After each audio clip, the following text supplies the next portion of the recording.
네, 안녕하십니까. 김정민이라고 합니다. 이렇게 굉장히 많으신 분들이 저희 역사에 이 관심을 가져주시고 제 강의에 와주신 부분에 대해서 대단히 감사드립니다. 오늘 제가 그 주제로 잡은 건요, 제목을 당군의 나라 카자흐스탄을 중심으로 우리 역사의 비교라고 한번 잡아봤습니다. 이미 제 그 동영상을 보신 분들은 잘 아실 텐데, 이 한민족의 역사와 그 다음에 중앙아시아 고대 그 민족들과의 관계가 굉장히 가깝습니다. 뭐 예전에는 막연하게 우리가 그걸 느꼈었는데, 제가 중앙아시아를 가보니까요, 그거를 좀 더 구체적으로 찾을 수 있는 증거가 몇 가지가 있어서 제가 이렇게 약간 정리를 했습니다. 보여주고 싶은 슬라이드는 굉장히 많은데 제가 시간이 없을 것 같아가지고 되는 대로 보여드리도록 하겠습니다. 유라시아에 보면요, 그 각 러시아라던가 중앙아시아의 카자흐스탄, 키르기스탄, 우즈베키스탄, 몽골, 기타 등등 여러 지역을 가면요, 저 지역에 어떤 고대의 거대한 어떤 유목민의 국가가 있었다는 기록이 많이 나옵니다. 요거는 지금 그 러시아의 그 동영상 뉴스입니다. 삐에르비 카날이라고 해서 뭐냐면 일본 채널 국영방송인데, 거기서 그 푸틴이 그 한 도서관을 갔을 때 동영상입니다. Сели на Старой площади, Путин пришел с подарками, редкими старинными книгами. И как глава попечительского совета РГО в конце торжественной речи, глядя в глаза собравшимся представителям крупного бизнеса, посетовал: региональным отделением географического общества тоже было бы неплохо получить крышу над головой. 자, 뭐냐면은 그 러시아에서 발견된 그 각종 고문서라든가 지도를 보면은 이렇게 유라시아에 거대한 어떤 국가가 있었다라는 기록이 굉장히 많이 나와요. 그거를 이제 러시아에서는 벨라카야 타타리아라고 해서 대타타르 제국이라고 말을 합니다. 그 외에 이제 뭐 영국에서는 뭐 그레이트 타타리아 뭐 이런 식으로 써요. 벨라카야가 그레이트라는 소리니까. 그래서 이거를 얘기하는 책들이 이렇게 보시다시피 영국에, 그리고 또 브리타니카 백과사전에도 나온다는 거예요. 그러니까 저는 한단고기도 참조를 합니다. 하지만 저의 관점은, 저는 한단고기를 무슨 대단한 그 성경이라던가 어떤 그 기준점이라고 보지 않아요. 그냥 저는 여러 연구 책 중에 하나의 참고 문헌으로만 봅니다. 하지만 이 한단고기에도 비슷한 기록이 나오는데, 공교롭게도 이것이 러시아라든가 영국, 프랑스에서 나온다는 것은 우리가 한 번쯤 돌아봐야 되지 않을까라는 것을 생각하게 만든다는 거예요. 제가 갖고 있는 카자흐스탄에 있는 케레이라는 족보책입니다. 제가 갖고 왔어요. 이렇게 갖고 왔는데, 이 책을 보면은 이 케레이 부족이요, 우리 한민족하고 매우 혈연 관계가 깊습니다. 저는 이 사람들을 발해 유민이라고 추정합니다. 요 내용은 이 책 안에 있는데 제가 PPT에서 나중에 소개해 드릴게요. 제가 이 책을 소개하는 이유는 뭐냐면요, 우리나라에서는 한단고기라는 이런 책들을 위서라고 이야기를 하지만은, 이 책은 보다시피 그 나라 대통령이 인정한 국가교과서입니다. 국정교과서예요. 그러니까 정부에서 인정한다는 거예요. 뭐 어떤 개개인이 카자흐스탄을 위대하게 보이기 위해서 상상으로 썼다든가 이런 소설이 아니라는 겁니다. 이건 제가 브리아트에서 찍은 거예요. Когда древние люди шли с Африки через Сибирь на восток, они прошли по территории региона Байкала, ушли на Дальний Восток, на Корейский полуостров, на Японию и так далее. И вот на генном уровне кровь ближе всех, бурятская кровь к корейским, потом японским, потом монгольским, ну и так далее. 이게 뭐냐면은, 제가 이번에 8월 달에 제가 바이카로스를 갔다 왔을 때, 거기 사얀산에 갔을 때 거기 계셨던 브리아트 현지인, 그 생물학과 의사분이셨는데, 그분하고 만났을 때 대화했던 내용인데, 제가 중요하다고 생각해서 녹음을 한 겁니다. 이렇게 생각하는 사람들이 많아요, 바이카로스에 가면. 그래서 한국인과 브리아트, 몽골, 일본 이런 우리 민족들은 원래 하나의 뿌리였는데 갈라져 나갔다라는 이야기를 하는 거예요. 근데 이 사람도 비슷한 얘기 하지 않습니까? 이것을 우리가 과연 상상력으로 썼을까라는 것은 아니라고 보는 거죠. 왜냐? 너무 많은 지역에서 나타나요. 그리고 지금 이 동영상 다시 보여드릴 텐데, 이거는 2년 전에 있었던 카자흐 한국 건국 550주년 때 행사의 일부를 발췌한 것인데, 그 나라 대통령인 나제르바예프 대통령이 갖고 있는 유라시아 고대사에 대한 생각입니다. 제가 왼쪽에다가 번역을 해놨으니까 한번 보세요.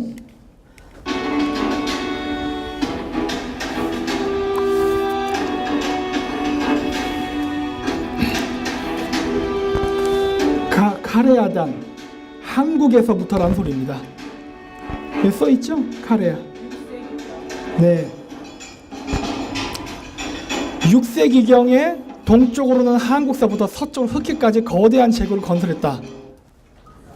다 얘기하고 있잖아요. 그렇죠? 외국 사람이 이야기한다는 게 굉장히 제가 왜 자꾸 한당고기를 되도록 배제하고 이야기하려 하느냐? 그거는 객관성을 가지기 위해서입니다. 남들이 얘기하는 게 더 중요한 거예요. 그렇죠? 내가 내 자신을 잘났다고 얘기하면 뭐가 어렵습니까? 다른 사람들이 어떻게 평가하는지 더 봐야지. 자, 그래서 그 당시에 그 소비에트 초기, 그러니까 그 1910년, 20년 이게 볼셰비키 혁명이라던 그 공산주의 시절에, 초창기 시절에 많은 카자흐라든가 중앙아시아 역사학자들이 고대 유라시아 역사를 연구를 했는데 그 사람들이 연구한 결과물들이에요. 그게 다. 물론 안타깝게도 이 사람들이 소비에트 통치 시절에 다 죽었습니다. 암살시켰어요. 왜냐하면 그 당시에 공산주의 국가였기 때문에 공산주의 이념에 따라서 고대사에 대한 부분은 철저히 말살하는 게 그 당시의 원칙이었기 때문에. 그래서 많이 죽었지만은 91년도에 카자흐스탄이 독립하고 나서부터는 다시 적극적으로 그러한 역사 되찾기 운동을 하고 있습니다. 이거는 그래서 카자흐 민족의 발원지에 대한 동영상이에요. 알타이 산에서부터 시작되었다.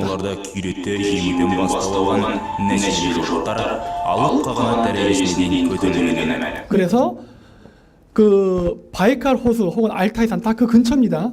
거기로부터 동서남북으로 흩어져서 거대한 대제국을 이뤘다는 이야기는 계속 같은 패턴으로 나온다는 거예요. 물론 우리나라도 이렇게 있죠. 근데 꼭 우리나라가 아니더라도 이미 벌써 러시아 보셨죠? 카자흐스탄도 보셨죠?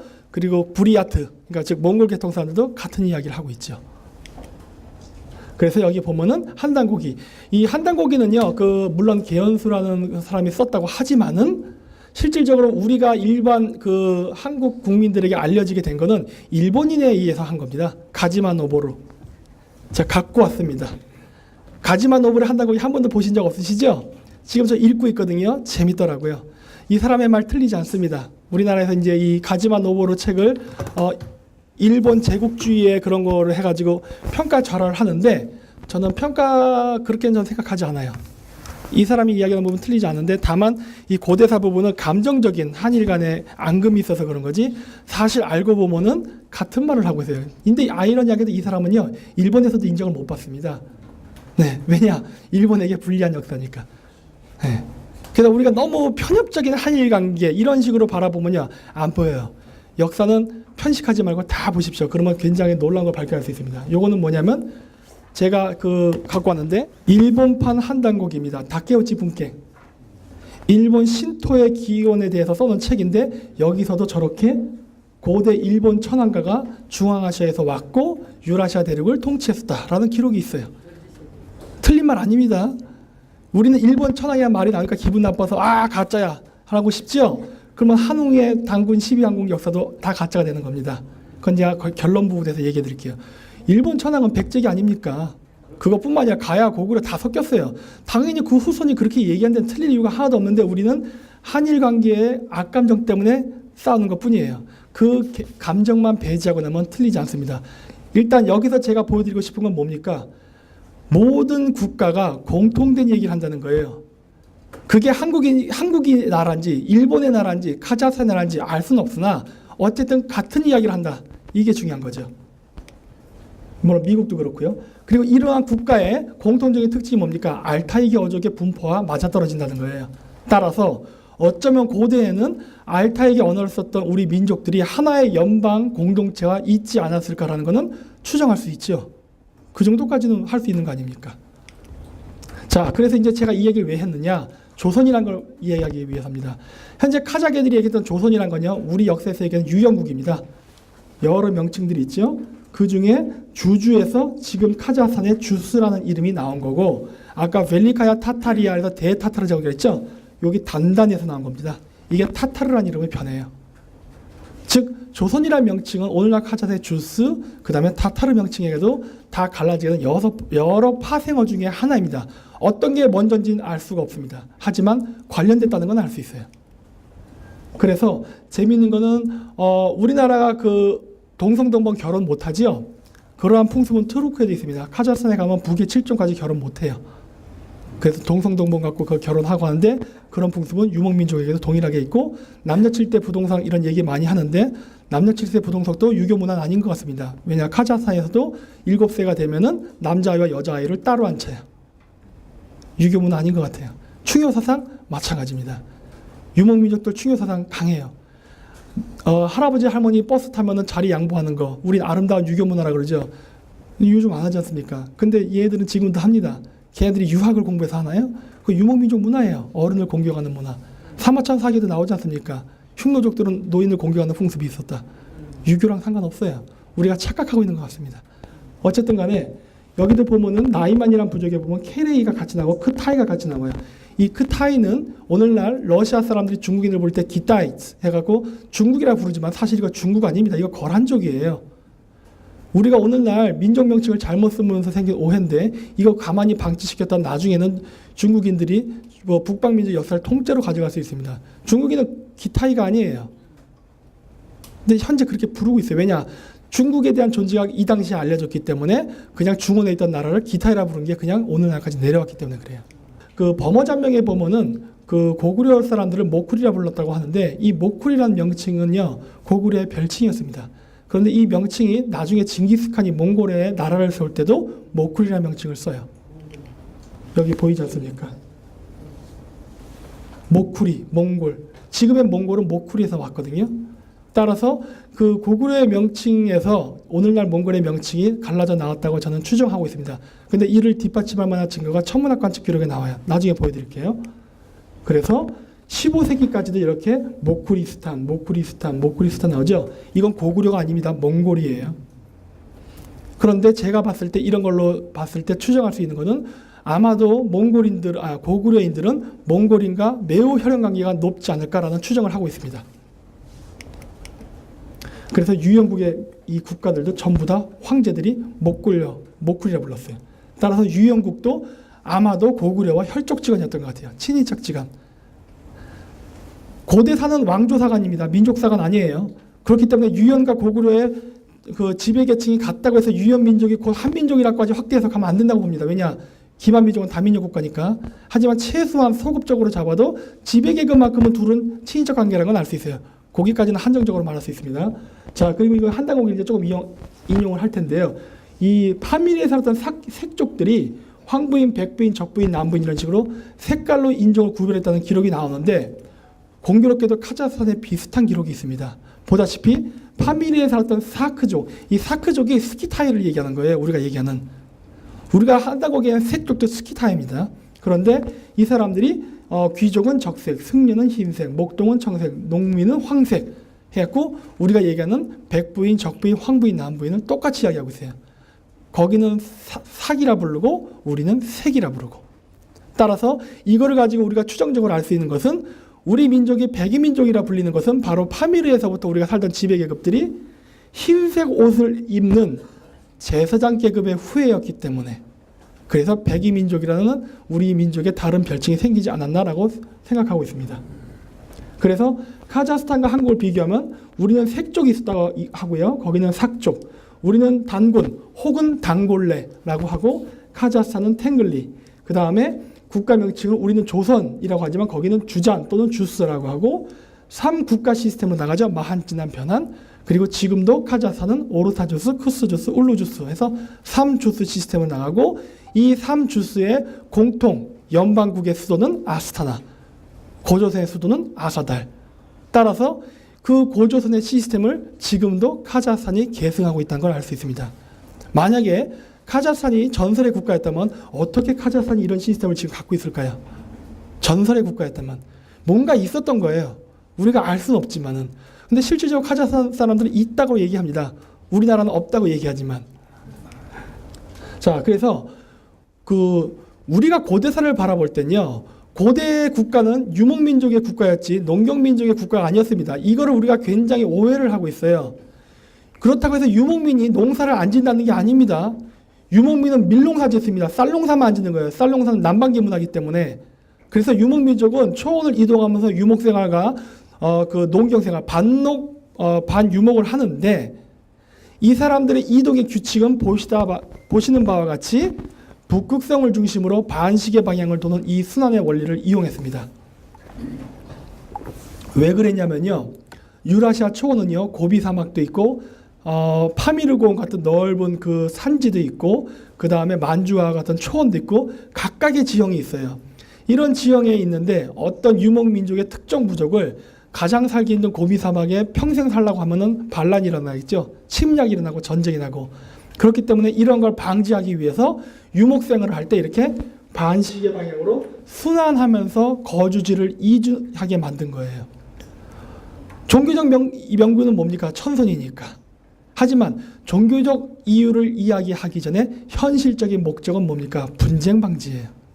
분쟁 방지를 위해서 이러한 거를 만들었고, 이거를 지키게끔 하기 위해서 천손민족, 천손강단 이야기가 나오기 시작하냐. 왜? 그래야 말을 들어 먹으니까. 이슬람에서 돼지고기 먹지 말라는 이유가 뭡니까? 더운 데서 돼지고기 부패한 거 먹으면 죽으니까 먹으면 안 되죠. 자꾸 먹으려니까 어떻게 돼요? 먹으면 지옥 간다고 얘기하죠. 먹으면 지옥 가는 과학적 증거를 성립할 수 있습니까? 없죠. 모든 정책엔 방편이란 게 있는 거예요. 네. 그래서 유목민족들이 고대의 파미르의 보건사를 중심으로 반시계 방향으로 돌다가 인구가 팽창하면서 더 넓은 지역으로 가다 보니까 이렇게 사얀산을 중심으로 해서 동서남북으로 움직이는 거죠. 이런 식으로 하면서 유목민족의 영향을 점점 확장해 나가고 거주지가 이동하면서 서로 간의 화합과 조화를 이룰 수 있게 제도를 만든 거예요. 그 아이디어는 천문에서 온 겁니다. 자, 그래서 바이칼 호수와 사얀산을 상징하는 심볼은 이렇게 보시는 바와 같이 전 유라시아 대륙에서 발견됩니다. 이거는 이슬람의 상징이 아니에요. 맨 오른쪽 같은 경우 흉노족 겁니다. 기원전 거예요. 저게 왜 있어요? 흉노족이 이슬람 신자였기 때문입니까? 아니죠. 원래 유목민족의 상징이었습니다. 원래. 그래서 카자흐스탄 깃발도 오늘날 그 원리를 이용해서 만들었죠.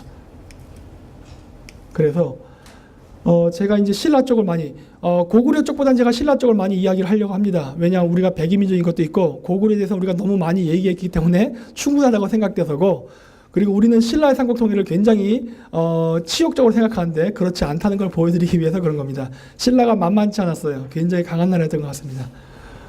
일단 그 문무왕릉 비문에 보면은 투후의 후손이란 말이 나오죠. 그 얘기 뭐니까 김일제의 자손이란 소리고 결국 흉노족이란 소리예요. 결론적으로. 족보에 써있지 않지만 비석에 있죠. 저 비석도 잘려갖고 어디 빨래터에 날부러졌다고 하지 않습니까? 그 일본 사람이 그랬습니까? 우리가 한 거예요. 우리가 유교를 받아들이고 조선의 사대주의 사상이 발생하면서 우리는 스스로 북방민족과의 끈을 끊기 위해서 치욕스럽다고 해서 우리가 부쉈죠. 역사서적의 파괴는 대부분 우리 스스로 했지 일본인이 한 거 별로 없습니다. 일본인들 다 가져갔어요. 그것도 나중에 결론에서 말씀드릴게요. 문무왕의 비문을 보면 이러한 양식을 가져가는데 이게 독특한 문양입니다. 왜냐? 고구려 백제는 이게 없었어요. 근데 이 문양은 투르크족, 신라, 유태인, 위구르 제국, 당나라에서 나타납니다. 이들의 공통점은 투르크계 민족이라는 거예요. 얘네들만 같은 계통으로 가요. 즉 신라의 나락연합군은 신라가 고구려 백제를 배신하고 중국에 붙은 게 아니라 자기 민족끼리 끼리끼리 붙은 거예요.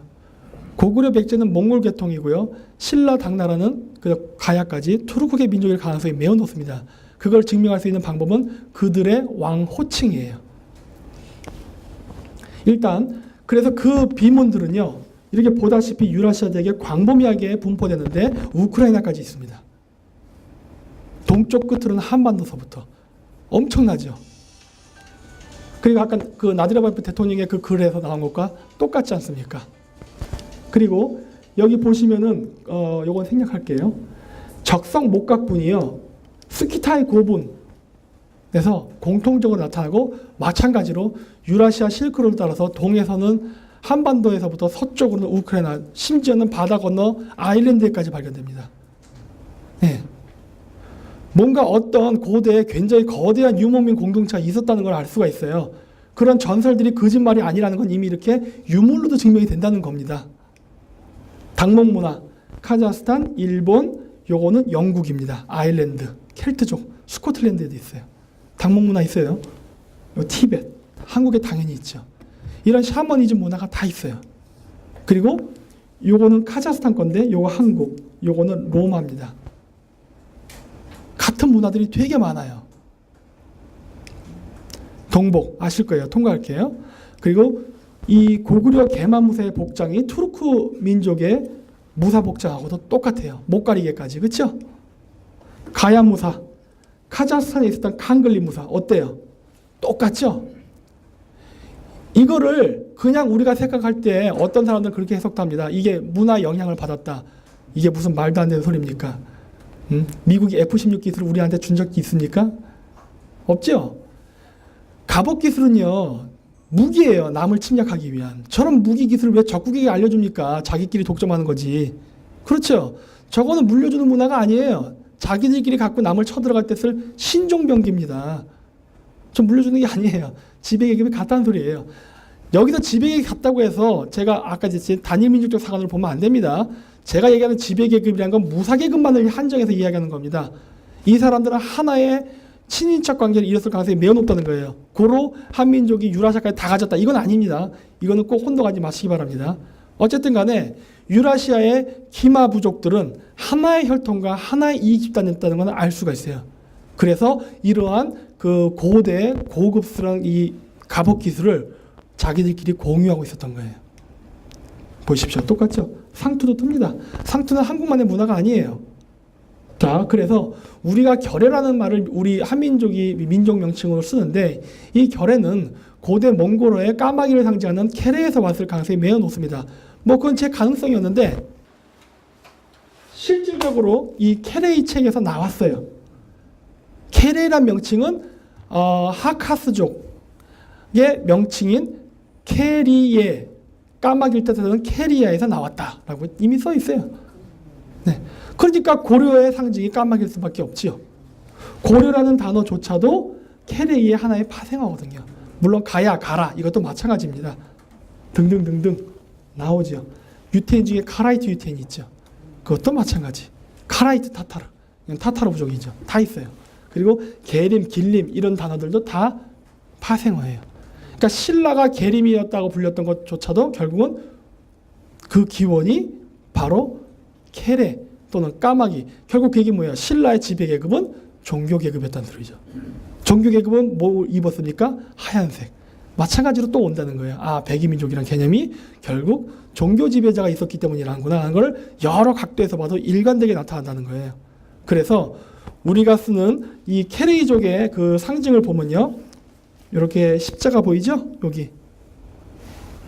여기 보이시죠? 옛날 유목민족들은요. 자기 가축들을 초원에서 키울 때 이웃 부족하고 섞일 수 있잖아요. 그러면 어떻게 자기 거를 구별합니까? 그러다 보니까 엉덩이에다 인장을 지졌단 말이에요. 그때 케레이족들이 썼던 게 바로 십자가 문양입니다. 왜냐? 우리는 제사장 계급, 즉 샤먼 계급으로서 하늘과 땅을 연결해주는 메신저라고 생각했기 때문에 하늘을 나는 새의 모양을 형상화해서 십자가 모양을 찍은 거예요. 기독교 문화 이전입니다. 이미 존재했고 그거를 썼던 거예요. 고대 샤먼 케레이 계급들이. 그래서 새를 직접 그릴 수도 있지만 십자가로도 그릴 수 있는 거예요. 같은 의미입니다. 심볼리즘 관점에서 봤을 때는. 고대 샤머니즘에서 천손이 어떻게 지상으로 내려온가에 대한 그 터키의 시끄러우니까 이렇게 할게요. 그 강의인데 뭐냐? 고대 지배자는 천자, 즉 하늘로부터 내려온다고 생각했는데 어떻게 내려오느냐? 하늘로부터 인간 여인의 몸을 빌려서 잉태한다고 봤어요. 하늘로부터 인간 여인의 몸을 잉태를 받습니다. 그런데 AD 1년부터 2160년, 지금 물고기 자리 시대거든요. 천문학적으로. 이 물고기 자리 시대에 태어난 모든 영웅들은 처녀수태가 돼야 됩니다. 하늘의 기운을 받대. 그게 전제 조건이에요. 왜냐? 물고기 자리 시대라는 거는 지구, 태양, 물고기 자리가 일직선으로 있는 거예요. 그런데 태양 뒤에 물고기 자리가 있기 때문에 안 보입니다. 안 보이기 때문에 우리는 물고기 자리의 반대편 별자리를 보고 그 별자리가 도래했다는 것을 추측해서 찾아내요. 그 반대편 별자리가 뭡니까? 바로 처녀 자리입니다. 즉 물고기 자리 시대에 하늘로부터 내려온다는 탱글이, 즉 지상을 다스리는 지도자는 처녀 수태가 되어야 되는 거예요. 이게 샤머니즘의 주요 골자입니다. 이거 기독교에도 있죠? 있죠? 보십시오. 유라시아의 모든 영웅들, 애비 없는 아들들이 다 건국의 아버지가 됩니다. 누르하치, 야요라보기, 주몽, 누구냐 또 예수, 그 다음에 저기 히람 아비프, 그 다음에 뭐 석가모니 등등. 아버지란 존재가 있지만 아버지가 빨리 죽는다거나 역사에서 사라지고 결국 엄마와 아들 간의 관계로 갑니다. 이 세상에 애비 없이 태어나는 자식은 없죠? 있지요. 잘못 말했습니다. 애비 없이 태어날 수 없습니다. 하지만 신격화시키는 과정 속에서 필요했던 거예요. 왜? 지금 시대는 처녀수태가 된 자만이 하늘에서 내려온 권리를 지상에 실을 수 있다라고 믿었기 때문에, 네. 그래서 유라시아 전 지역에 나타나는 겁니다. 이거는 그 기독교의 전유물이 아니고 이것도 아까도 얘기했듯이 이미 유라시아 대륙에 존재했고 증거가 이렇게 있는 거예요. 이미. 요것만 보여드릴게요. 요거 신라 왕관이죠? 이거 누구 왕관인 것 같습니까? 일본입니다. 일본 천황가 신토의 원류는 신라와 매우 관계가 깊어요. 물론 가야랑도 관계가 깊고. 자, 그래서 신라 왕관은요, 나무관 혹은 그 사슴관, 술록관으로 묘사를 많이 해요. 그럼 왜 고대 신라의 왕들은 술록관을 썼을까요? 이 의문을 풀어야 됩니다. 사슴을요, 보그드라고 얘기하는데 아까 제가 산 보여드렸을 거예요. 파미르의 어떤 산을 중심으로 돈다고 했던 거, 그 보그드산입니다. 술록산이라는 소리예요. 술록산을 북극성을 해놓고 돌았어요. 이거를 일단 기억해 두십시오. 그리고 김씨들 소호금천의 자손이라 그러죠. 소호금천의 원래 발음은 무엇이었을까요? 이거 몽골어에 있습니다. 소고알튼이에요. 황금사슴. 소호금천씨라는 말은 황금사슴씨라는 소리예요. 그게 뭐예요? 샤만이라는 소리죠. 신라의 지배계급은 종교적 지도자 아니었습니까? 마찬가지로 해서 또 나타나죠. 종교적 지도자니까 마찬가지로 백이민족 또 나오죠. 어쨌든 그래서 이렇게 썼는데, 이게 황감대 쪽에서 나온 황금보검인데요. 중간은 카자흐스탄, 밑에는 우크라이나입니다. 계속 동쪽 끝에서 서쪽 끝 실크로드를 따라서 적성목각본, 황금보검, 뭐 기타 등등 공통된 양식이 지속적으로 나타난다는 거예요. 이런데 진짜 고대 어떤 연방국가가 존재 안 했을까요? 이젠 했다고 봐야 되는 거예요. 여러 가지로 봤을 때. 조선 씨름이죠. 고구려, 수메르, 요 흉노, 카자흐스탄도 있습니다.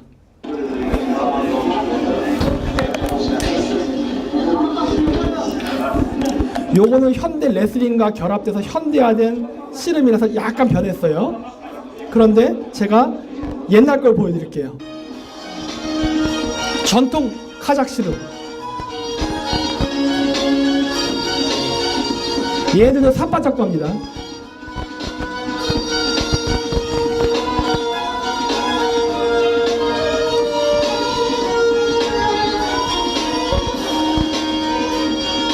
이거 다 우리 씨름에 있는 거죠? 네.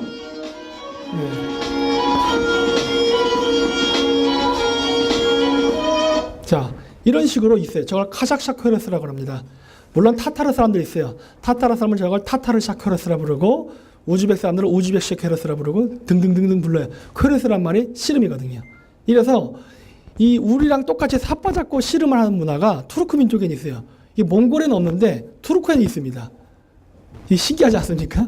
왜냐하면 우리가 삼국통일하고 관계가 깊은 것 같아요. 우리가 신라 투르크의 영향을 받아서 현재 한국의 문화는 오히려 투르크에 더 가까운 것 같습니다. 여기도 보시면은 신라인들의 유전자가요, 스키타인의 유전자와 매우 가까운 걸 볼 수 있어요. 왜 그럴까요? 달라요. 여기 현대 한국인의 유전자와 여기에 조선, 고대 신라의 유전자는 달랐어요. 생김새가 달랐습니다. 어땠냐면요, 중앙아시아, 위구르나 우즈벡 사람들이랑 닮아 있었습니다. 자, 이게 바로 스키타인의 얼굴입니다. 고대.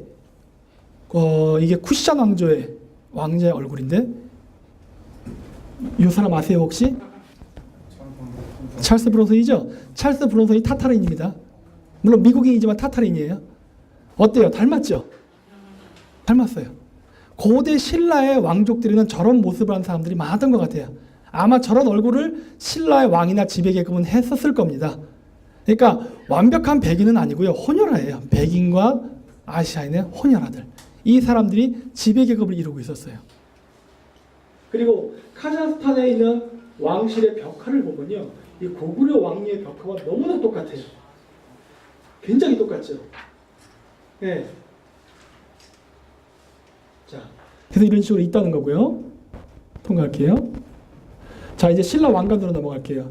신라 왕관은 파미르고원과 알타이 산에 가면 이런 암각화를 많이 발견할 수 있습니다. 이게 물론 샤만 지도자이기도 하고 추장이기도 해요. 희한한 머리 모양을 하고 있죠. 이거 신라 왕관이에요, 왕관. 술록관입니다, 술록관.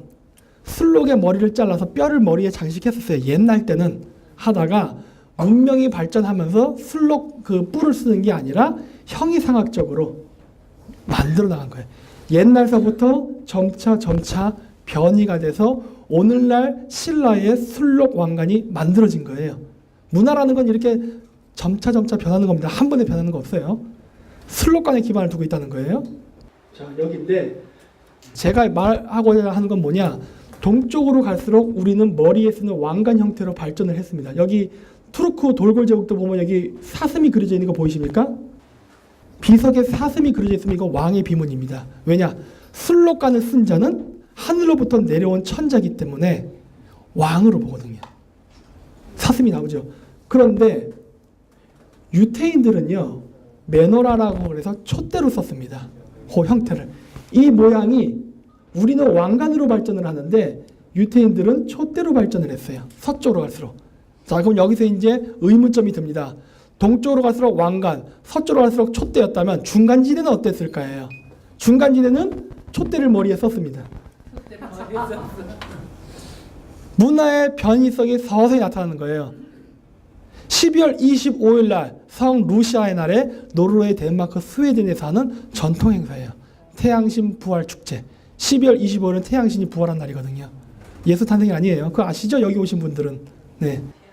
원래 샤머니즘 축제예요. 그래서 제가 좀 이따 얘기할 건데 재밌는 얘기 해드릴게요. 어쨌든 그래서 이렇게 이 지역 사람들이 공통적으로 가졌다는 거예요. 그래서 사슴뿔은 묘사를 할 때 나무로도 묘사를 하고 그 다음에 제가 뿔로도 묘사를 하는데, 자, 이렇게 이거 미국 영화인데 거기도 보면은 하얀 사슴나무에서 이게 뿔을 나뭇가지처럼 묘사합니다. 이 술록간의 뿔을요 나무로 묘사해요. 왜냐, 이게 생명의 나무를 뜻하거든요. 예.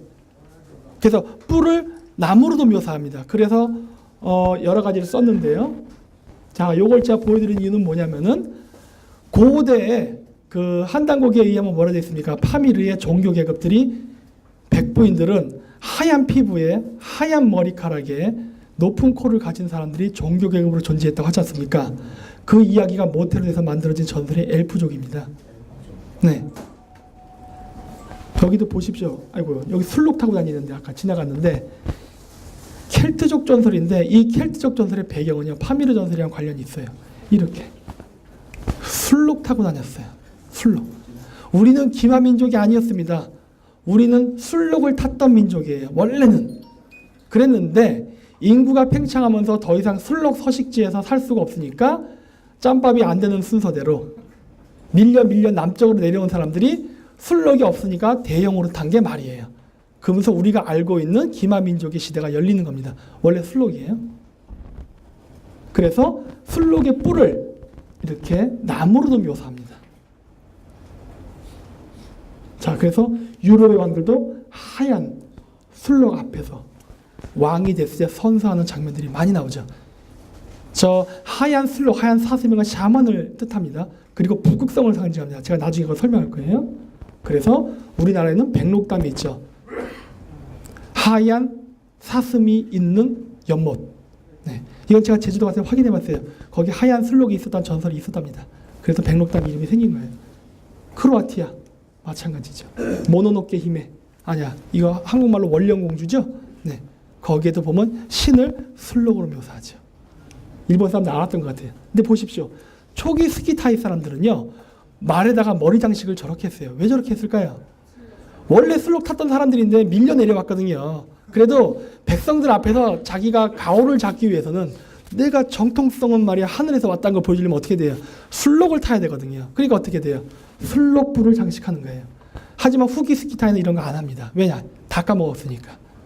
초창기에 막 북쪽에서 내려왔을 때는 써먹었어요. 여기 모노노케 히메도 나오죠. 일본 사람들이 뭐 아는 것 같아요. 자, 그래서 이게 반시계 방향으로 도는데 북극성 별은요 26,000년 주기에서 변합니다. 북극성별이 지금은 작은 곰자리 폴라리스에 있지만 늘 그랬던 건 아니에요. BC 2400년경에는 이전에는 용자리였습니다. 그 이후부터는 작은 곰자리고. 그런데 이 얘기를 제가 왜 하느냐? 이제부터 신라 왕관이라든가 우리 민족의 이동을 이해하려면 샤머니즘을 알아야 돼요. 요즘 최순실 씨 때문에 샤머니즘이 많이 박해를 받는데 너무 오해를 하고 있어요. 샤머니즘의 원리를 모르는 것 같아요. 제가 샤머니즘에 대해서 조금만 제가 얘기할 겁니다. 여기 조선재 선생님이 더 전문가시니까 저는 그 천문의 원리만을 바탕으로 해서. 샤머니즘에서의 신은 북극성 신입니다. 북극성 신앙이 굉장히 관계가 깊어요. 근데 우리가 북쪽이란 개념을 어떻게 잡아야 되냐는 거예요. 우리가 나침반을 보고 잡는 북쪽은 자북입니다. 하지만 진짜 북쪽은 자북 방향이 아니에요. 자, 지구가 23.5도 기울었죠? 지구가 23.5도 기울었기 때문에 진짜 북쪽 방향은 어디에 있을까요? 삐뚤어졌잖아요. 여기겠지, 여기. 그렇죠? 그 여기 북이 몇 도일까요? 네, 이게 나와야 되는 거예요.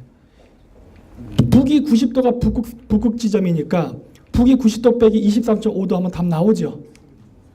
네, 바로 북이 66.6도예요. 이게 666이에요. 악마의 숫자랑 전혀 상관이 없습니다. 네. 이 샤머니즘을 알게 되면은 서양 사람들은 불편한 진실들이 되게 많거든요.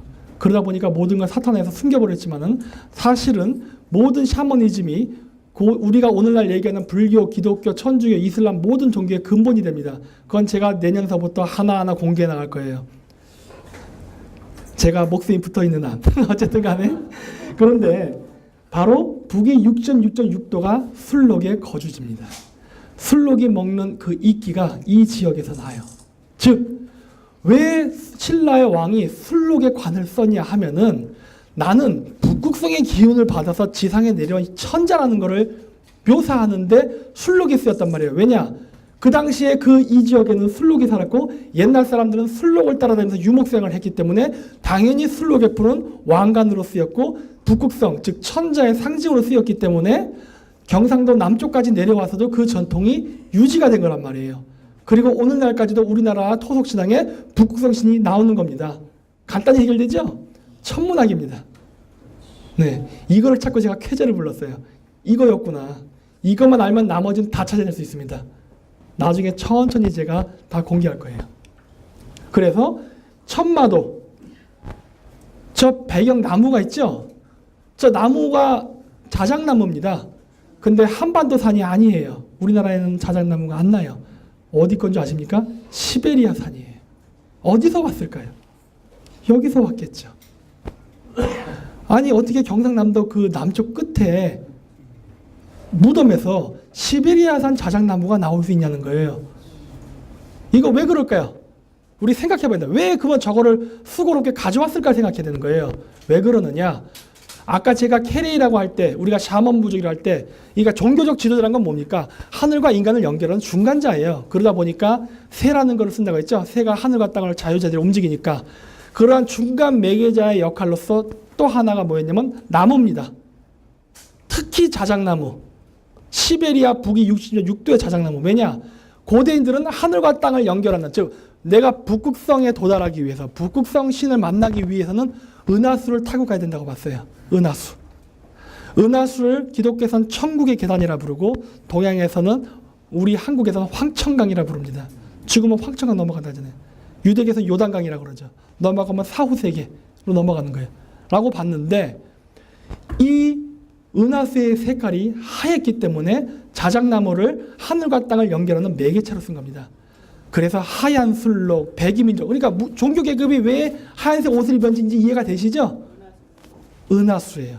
북극성의 신의 대리자라는 의미로서 흰옷을 입는 겁니다. 염색 기술이 없어서도 아니고 흰옷을 숭상해서도 아닙니다. 그건 우리의 낭만적인 사고방식이에요. 종교적 관점에서 나온 거예요. 네. 그래서 썼고 거기에 백마를 그렸죠. 왜냐? 탱그리 신화에만 탱그리는 백마를 타고 하늘을 오르내린다고 했으니까. 즉 시베리아산 백색 자작나무에다가 백마를 그리던 이유는 뭡니까?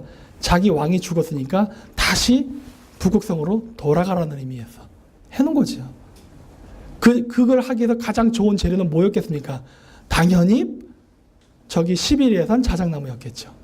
그래야 왕을 더 좋은 곳으로 보낼 수 있다는 믿음이 있었을 테니까. 이게 더 합리적인 해석 아닙니까?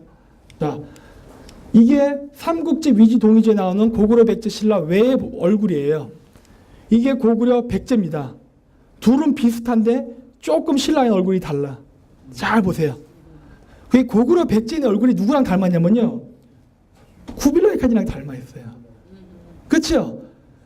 고구려 백제는요, 몽골하고 관계가 있는 것 같아요. 몽골이랑 여러 부분에 있어서. 제가 아까 모쿨이라는 지명이 몽골이랑 관계가 있다고 했죠? 뭔가 닮아 있는 것 같아요. 신라는 조금 달랐어요. 자, 이제 신라가 좀 나오는데, 신라 사람들 얼굴을 화랑의 하얗게 칠했다고 합니다. 그거 왜 칠했을까요? 예쁘게 보이려고? 여기 군대 갔다 오신 분 계십니까? 야전에서 전쟁할 때 하얗게 분칠하고 싸우는 건 죽음입니다. 더워서. 위장도 힘들어 죽겠는데. 이거 미적인 감각으로 한 거 아니에요. 다른 목적이 있는 거예요. 뭐냐? 아까도 제가 유전자 보여드렸죠? DNA. 신라 왕실의 DNA는요, 스키타인하고 가까워요. 고대 스키타인. 즉 신장 위구르 자치주 사람들 얼굴 하얗습니다. 즉 고대에 한반도 남부로 들어온 지배계급이 위구르 사람의 얼굴을 하고 있었기 때문에, 하지만 시간이 흐르면서 그 토착 세력하고 정략 결혼하면서 혼혈이 됐지 않습니까? 그리고 얼굴이 이게 저처럼 변했단 말이에요. 근데 피지배 계급은 지배 계급의 하얀 얼굴을 봤던 기억이 있기 때문에 피지배 계급한테 내가 통치권을 갖고 있다는 걸 보여주려면 어떻게 돼요? 하얗게 칠해야죠. 여기에 이유가 있는 거겠죠. 무슨 아름답게 하기 위한 겁니까? 이미 DNA 답이 나와 있는데. 아이고. 여기 나오나? DNA 답이 나와 있지 않습니까? 지배계급으로 보이기 위해서는 하얀 피부가 필요했던 거예요. 왜냐? 이들이 종교계급이었기 때문에. 무사계급이었다면 상관없습니다. 종교계급이었다면 그래요. 그랬고, 실질적으로 몽골에서 화랑이라는 단어는요, 몽골어에 있어요. 이게 뭐냐면 군사 조직, 특수 조직이라는 소리, 특수부대라는 소리예요. 근데 화랑 특수부대 맞죠? 맞지 않습니까? 몽골에 있어요, 화랑. 여기 써놨어요. 나중에 인터넷 검색해보세요. 이 경상도 출신 배우들 제가 많이 해놨는데, 왜냐? 대구민이라는 얘기 많이 하잖아요. 그 스키타이의 혈통이 가장 많이 남아있는 데가 경상도입니다. 뭐 당연하죠. 뭐 신라가 거기 있었으니까. 그리고 대구 쪽에 많은 이유는 왜냐? 신라가 망하고 대구 분지로 도망갔기 때문에 그 후손들이. 네. 그래서 오늘날 한국 사람들 중에도 약간 서구인의 모습을 갖고 있는 사람들 중에 경상도 출신들이 많아요. 실질적으로 2%의 확률로 백인 유전자가 나타납니다. 그리고 이건 뭐냐면은 헤로도토스의 역사에만 파미르 고원에 살았다는 종교 부족에 대한 이야기예요. 여기 보면은 모든 백성들이 대머리였다 그래, 남자 여자가. 근데 이 세상에 태어나서 대머리는 없습니다. 이거 왜 이런 기록을 했을까요? 스님을 본 거예요. 남녀노소를 가지면 다 대머리였다. 대머리는 아니지만 빡빡 깎았기 때문에. 하지만 이 사람들은 불교도는 아닙니다. 불교 이전에 있었던 원시 불교에 해당하는 뱅교 사람들이에요. 그 사람도 머리를 빡빡 깎았어요. 그래서 이 사람들이 보면은 여기에 보면 뭐가 나오냐? They live on the flute 나와요. 채식주의자였어요. 스님들 채식주의자 맞지요? 물론 뱅교도 그랬어요. 헤로도토스가 파밀에서 보고 온 종교 계급은 빡빡머리에 흰 옷을 입은 뱅교 승려 계급이었다는 걸 알 수가 있는 거예요. 여기서 뱅교입니다.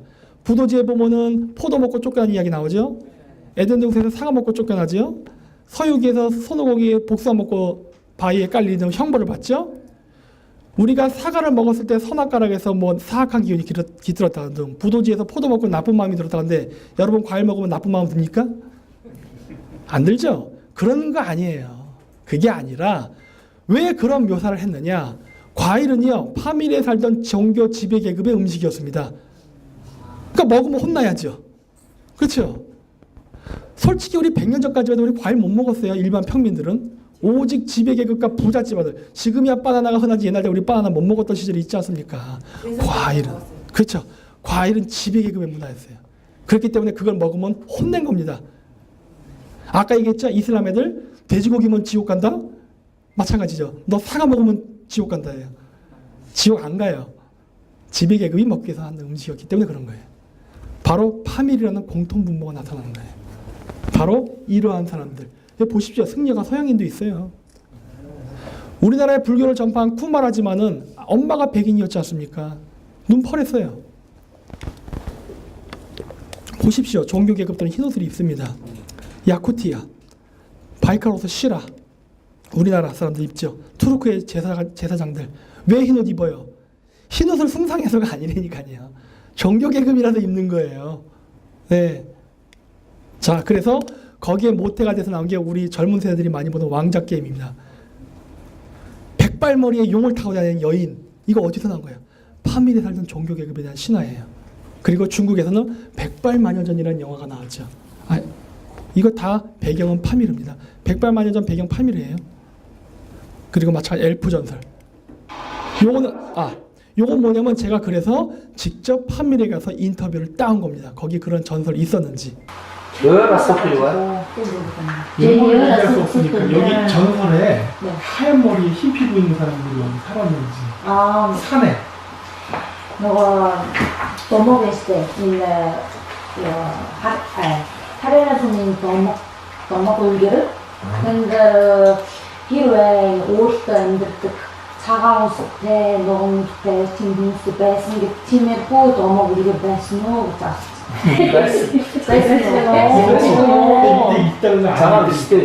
차가우스테 제이크밌대, 티- 너가밌대. 너무 차가우스테 아니, 정프를 또 하면 좋다.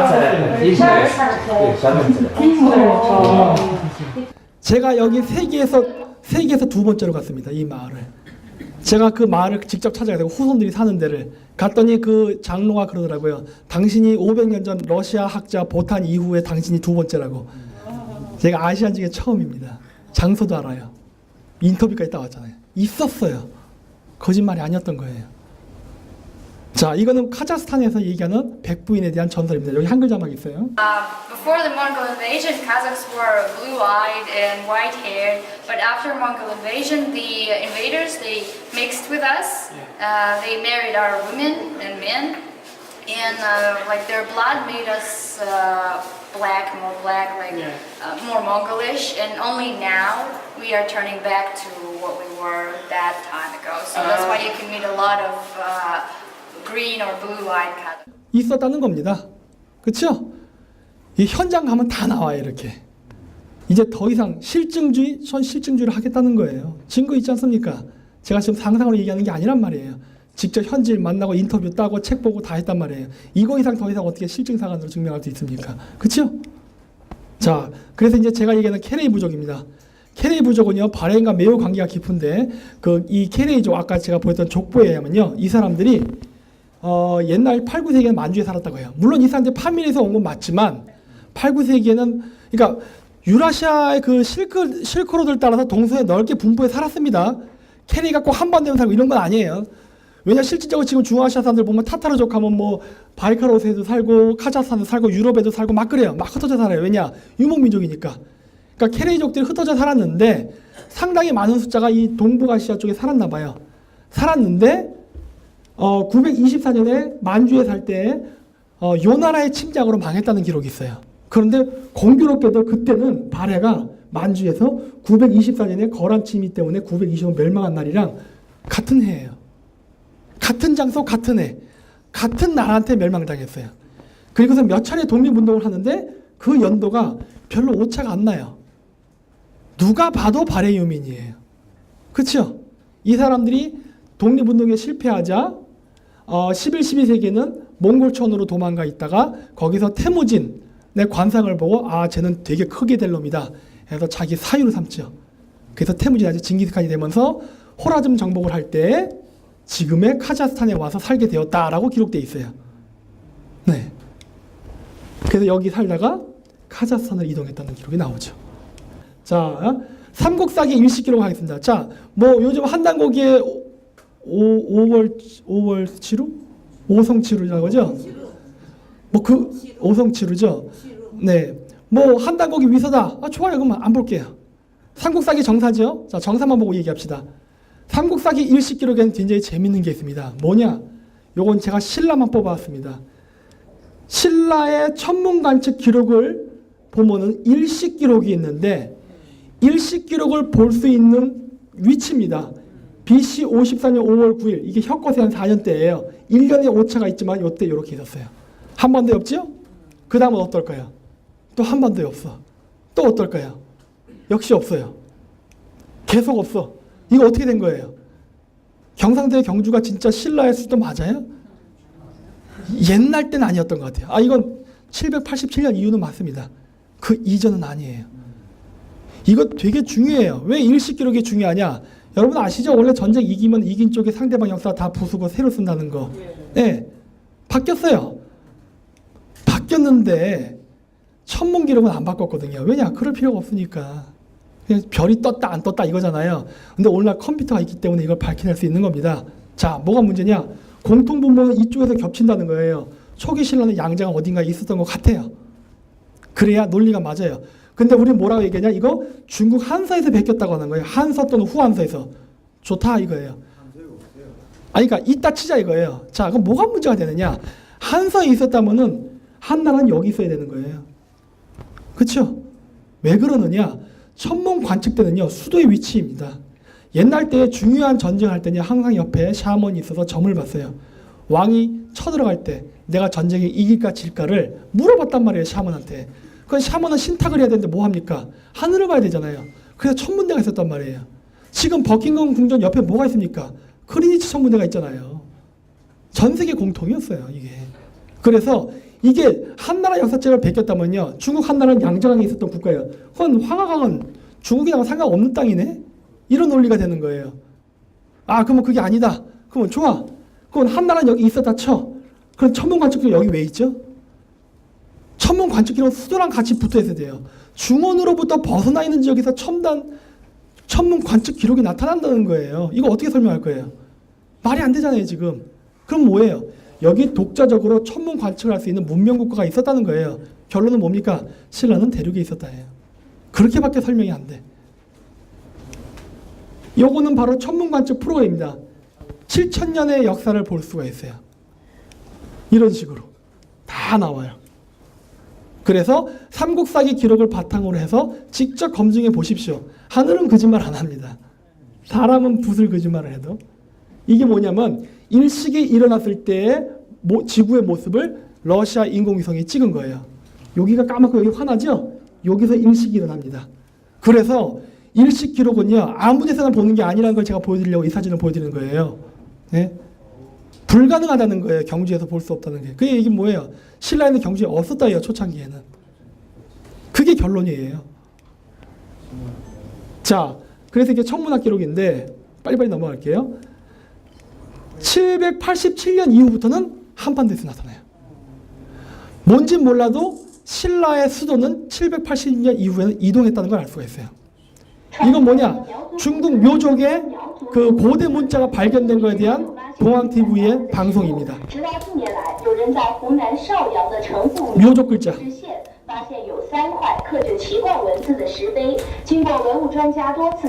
일단 통과할게요. 2009년도에 양자강에서 대규모 홍수가 발생했는데 그때 그 호남성의 묘족 마을에서 고대 문자가 무대기로 발견됐어요. 비석이. 이거 왜 발견되느냐?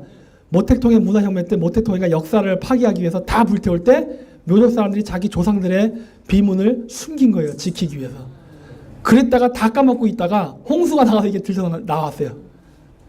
그래서 알려졌는데 문제는 뭐냐? 이게 중국에 있는 그 글자 묘사한 거예요. 이거 어디에 있는 거예요? 우리나라에 있는 거예요.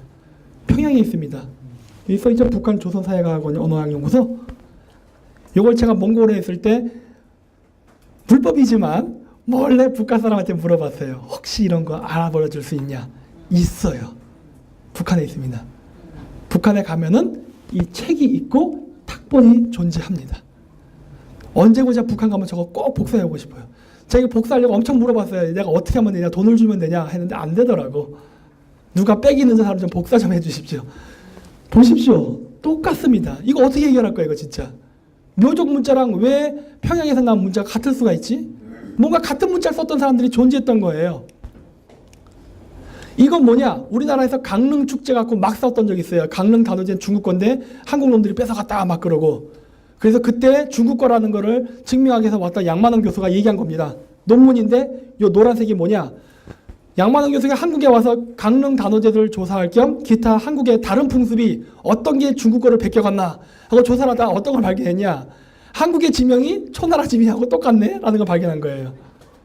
지명만 똑같은 게 아니라 배열까지도 똑같은 거예요. 그걸 발견한 걸 써놓은 거예요. 이게 특이하다라고 써놓은 거예요.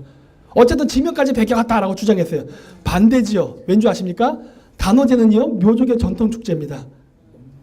단오제는 한족의 축제가 아니에요. 아니 여태까지 묘족 나쁜 놈이라고 차별할 때 언제고 이제 와서 말 바꾸는 거예요? 말이 안 되잖아요. 묘족의 글자가 왜 한국의 글자가 같죠? 신라의 천문대가 왜 묘족의 거주지였던 양장에 있다가 한반도에서 나타나죠? 우리는 묘족의 후예 아닐까요? 묘족과 우리 한 형제가 아닐까요? 이런 합리적인 의심을 해볼 만하지 않습니까? 그렇죠? 나타난 거예요 이미. 치우는 묘족들도 모시고 우리도 있단 말이에요. 이미 답이 다 나와 있는 거 아닙니까? 네, 동방불패 옛날 세대는 아실 겁니다. 요즘 세대는 이거를 알죠.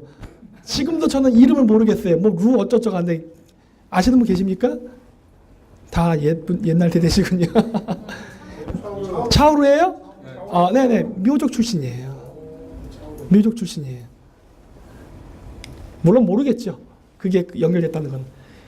바로 양자강 유역에서도 오나라, 월나라, 기타 등등 왕들의 명칭들이 투르크 언어로 해석이 된다는 거예요. 중국인이 아니에요. 투르크인들이에요.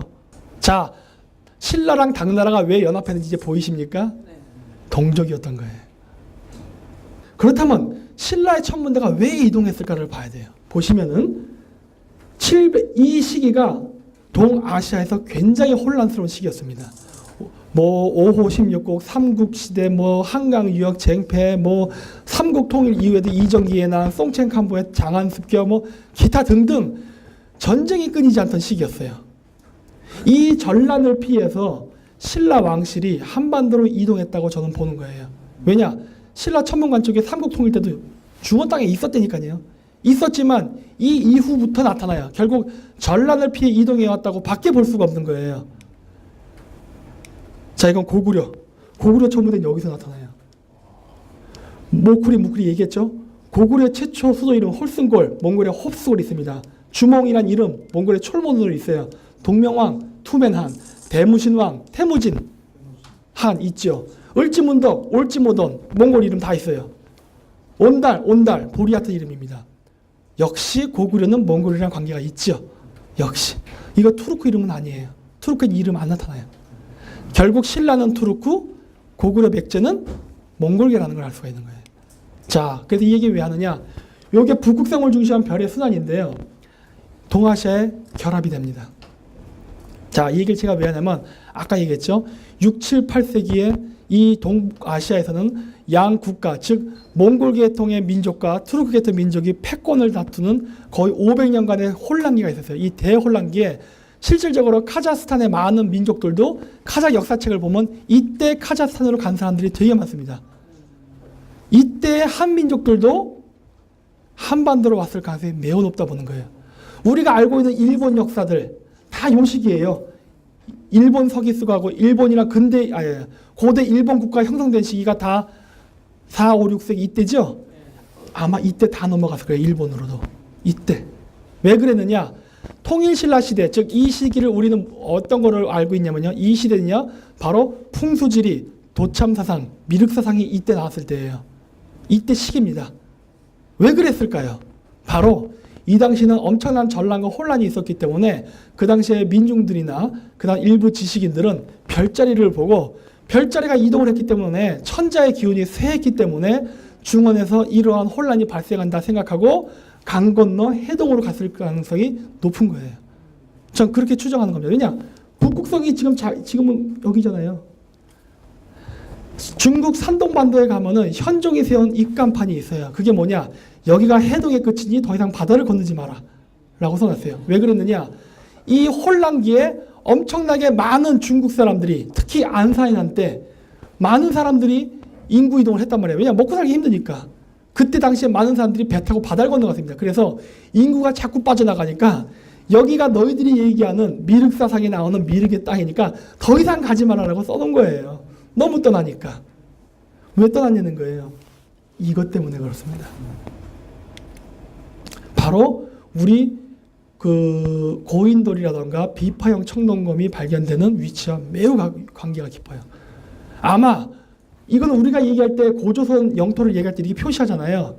이게 어떻게 보면 일종의 동아시아의 자미현, 태미현, 천시현, 북극성의 자리인 것 같아요. 이 지역을 중심으로 모든 정치, 경제, 사회, 문화가 이루어졌고 왕은 이 지역에서 북극성의 이동에 따라서 반시계 방향으로 순환하면서 왕이 그 정치를 했던 것 같아요. 신라의 기록을 보면 신라의 왕들이 자꾸 움직이거든요. 고구려도 움직이고. 그건 아마, 근데 물론 그건 초기입니다. 우리가 기만 민족이었을 때. 나중에 농경 민족화되면서 고착화되지만 그 이전까지는 바로 왕은 북극성으로부터 기운을 받아 태어났기 때문에 북극성의 기운을 받으면서 통치를 하기 위해서 그 별자리를 따라 이동하면서 통치한 게 아닌가라고 저는 추정을 하는 겁니다. 네, 통과할게요. 그래서 제가 이 이야기를 한 이유는 뭐냐면요. 이 고대사는요, 제가 지금 얘기했던 것처럼 우리 현실로 돌아봐야 됩니다. 과거로부터 우리가 잘났다는 걸 이야기하는 게 중요한 게 아니라 현실이 중요한 겁니다. 제가 지금 역사를 강의하면서 다민족 국가였다, 공동체였다, 이런 얘기를 왜 자꾸 강조하시는지 아십니까? 기존에 우리가 얘기하는 제야사학적 사고방식, 제가 지금 갖고 온 정보는 그분들한테는 굉장한 호재가 될 수 있습니다. 왜냐? 고조선은 사실 만주뿐만 아니라 러시아 땅까지 다였다 이렇게 얘기하고 싶으신 거 아닙니까? 저는 그게 아니라고 얘기하는 겁니다. 왜냐? 유목민은 그런 생각 안 했어요. 유목민은 연방국가였기 때문에. 예, 그건 농경민족적 사고방식입니다. 농경민족. 샤머니즘에서의 천재라는 것은 천통을 타고 낸다고 했어요. 혈통을 타고 태어나는 게 아닙니다. 그 얘기는 뭐냐? 우리 그 합궁이라는 거 있었지 않습니까? 합궁일. 좋은 날짜를 받아서 아빠 엄마가 섹스를 해서 임신을 하면은 태어났는데 각각의 생년월일에 따라서 인간의 성격과 직업이 결정된다고 봤어요. 그 중에 왕이 태어나는 해가 있습니다. 그때 여러 군중들이 그때는 이제 무당이 구술합니다. 구술하면은 전체적으로 집단 행사가 끝나고 나면 꼭 섹스를 했어요. 왜냐? 좋은 날이니까. 그래서 임신을 해서 애가 태어나잖아요. 그러면 그 태어난 아이들을 샤먼들이 모아서 교육을 시켰단 말이에요. 그래서 그 중에 제일 잘난 놈을 왕을 시켰습니다.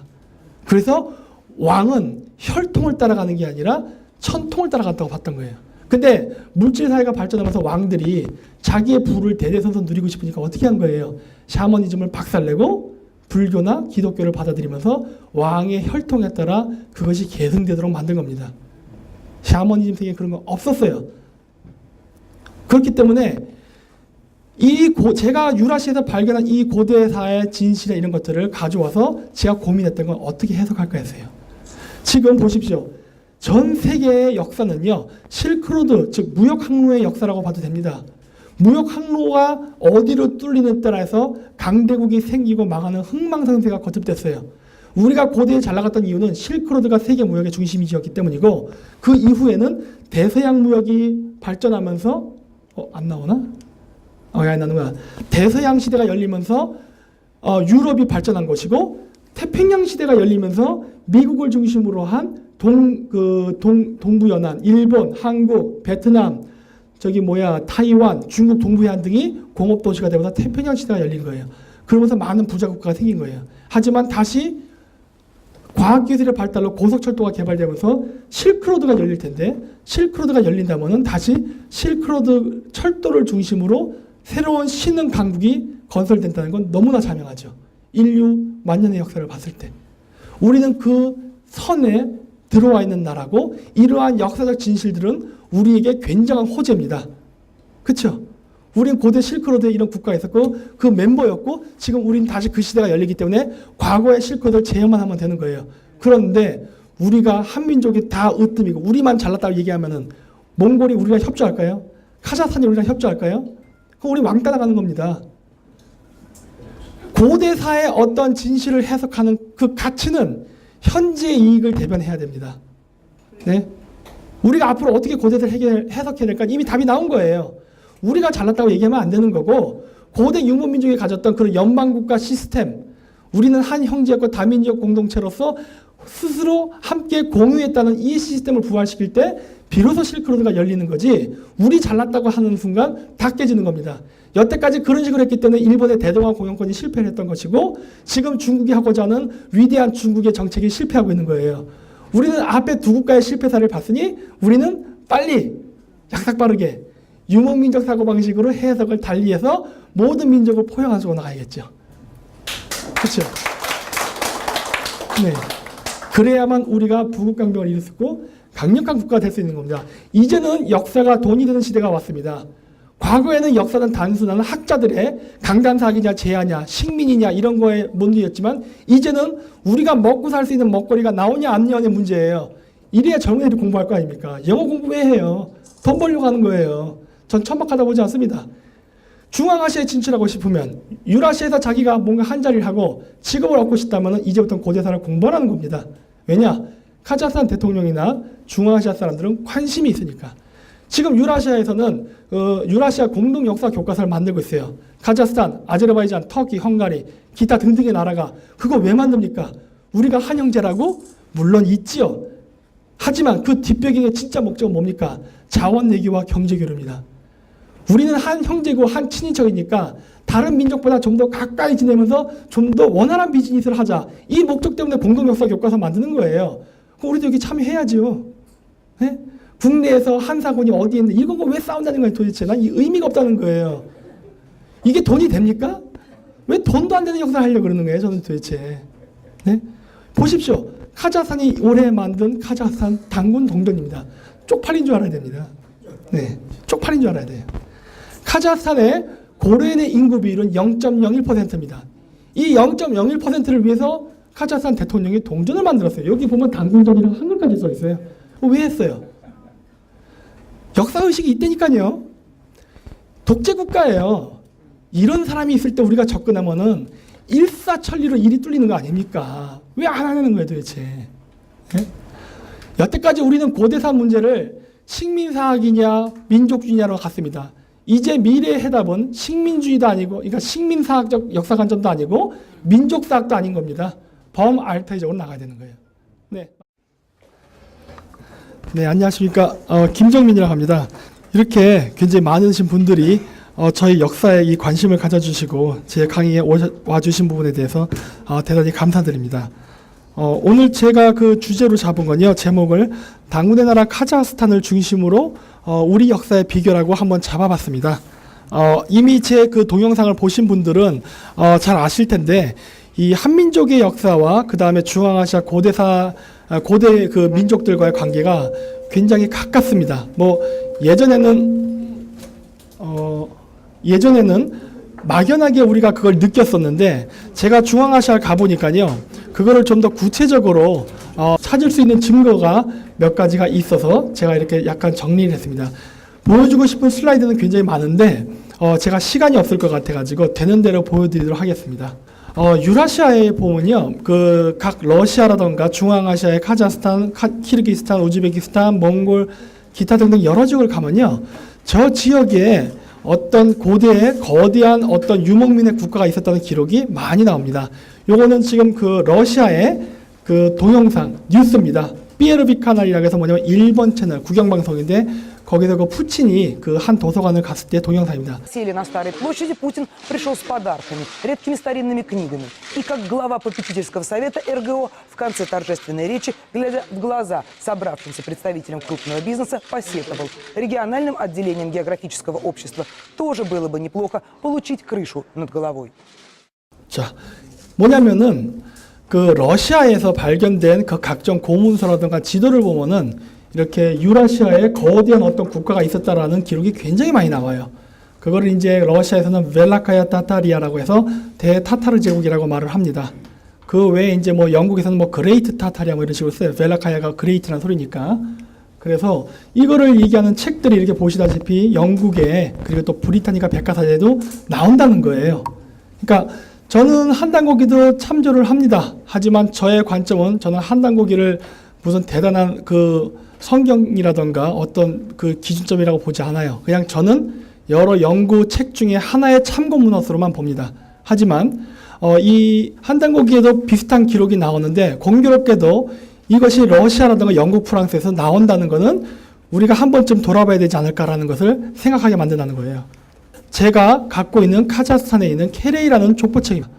유교랑 상관없어요. 우리가 착각하고 있는 것 같습니다. 어쨌든 간에 여기도 보면은 나이만이란 부족에 보면 케레이가 같이 나오고 크타이가 같이 나와요.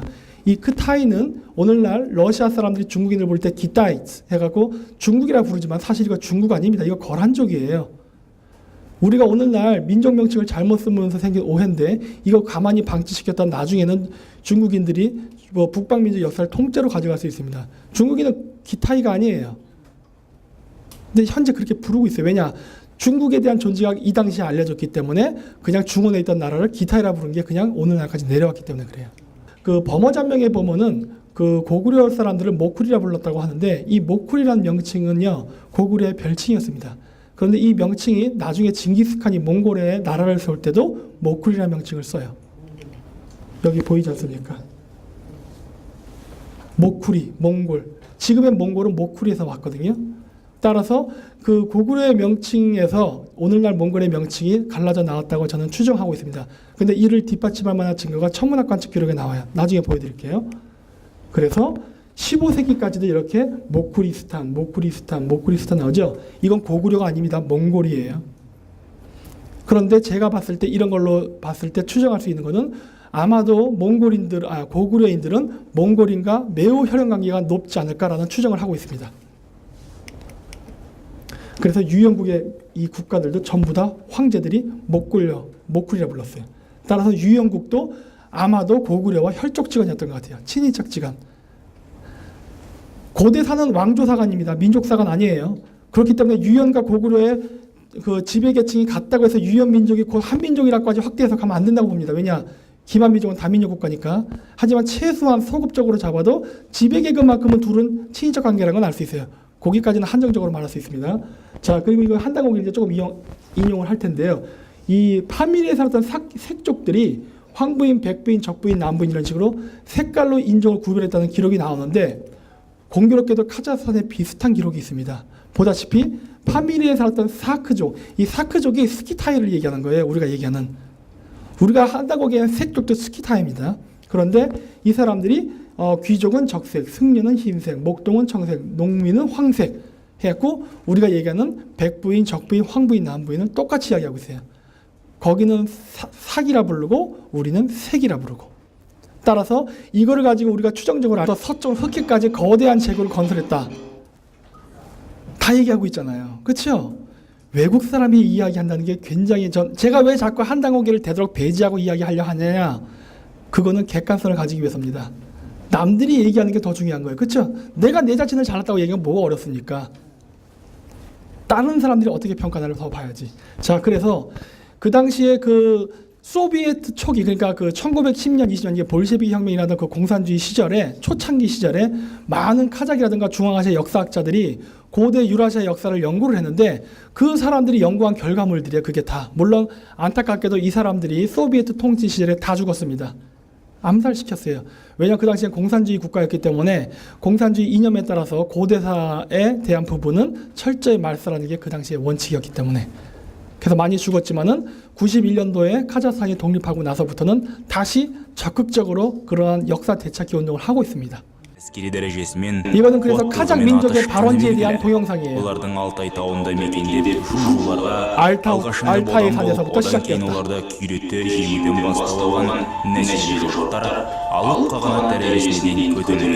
그래서 그 바이칼 호수 혹은 알타이 산 다 그 근처입니다.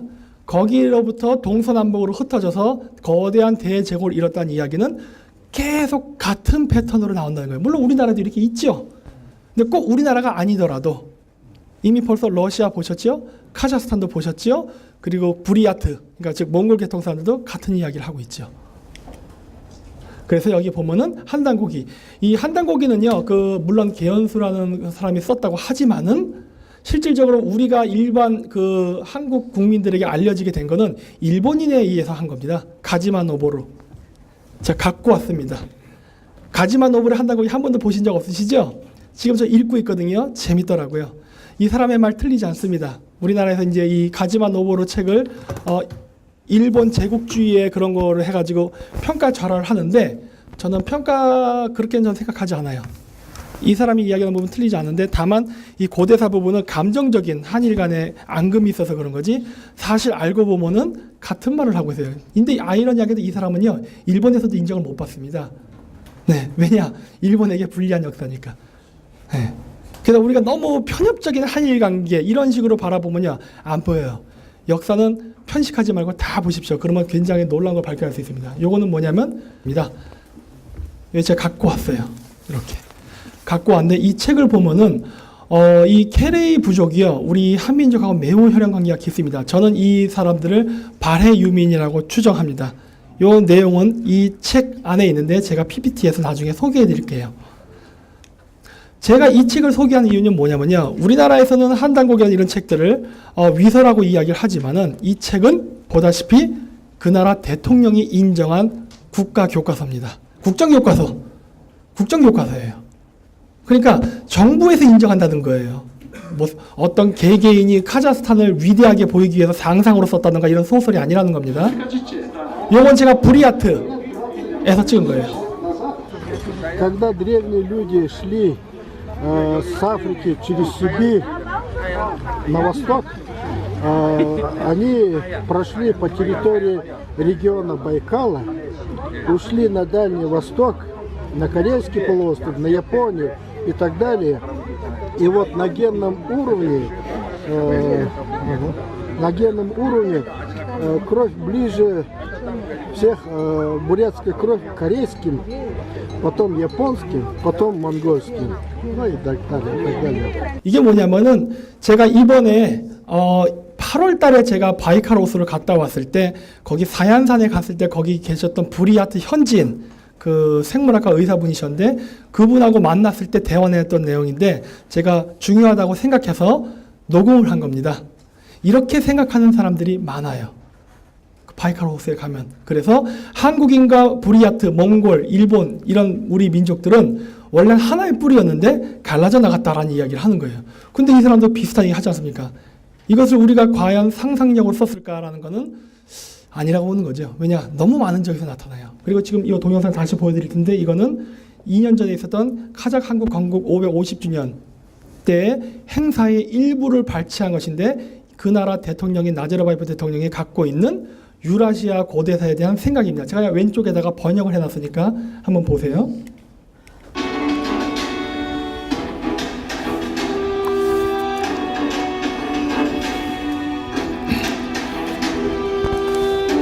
카레아단, 한국에서부터라는 소리입니다. 여기 써있죠? 카레아. 네. 6세기경에 동쪽으로는 한국서부터 제가 갖고 왔는데 일본판 한단곡입니다. 다케우치 분케. 일본 신토의 기원에 대해서 써놓은 책인데 여기서도 저렇게 고대 일본 천황가가 중앙아시아에서 왔고 유라시아 대륙을 통치했었다라는 기록이 있어요. 틀린 말 아닙니다. 우리는 일본 천황이라는 말이 나오니까 기분 나빠서 가짜야 하고 싶죠? 그러면 한웅의 단군 12항공 역사도 다 가짜가 되는 겁니다. 그건 제가 결론 부분에서 얘기해 드릴게요. 일본 천황은 백제기 아닙니까? 그것뿐만 아니라 가야 고구려 다 섞였어요. 당연히 그 후손이 그렇게 얘기한 데는 틀릴 이유가 하나도 없는데 우리는 한일 관계의 악감정 때문에 싸우는 것뿐이에요.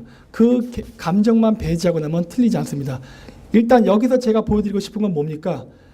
모든 국가가 공통된 얘기를 한다는 거예요.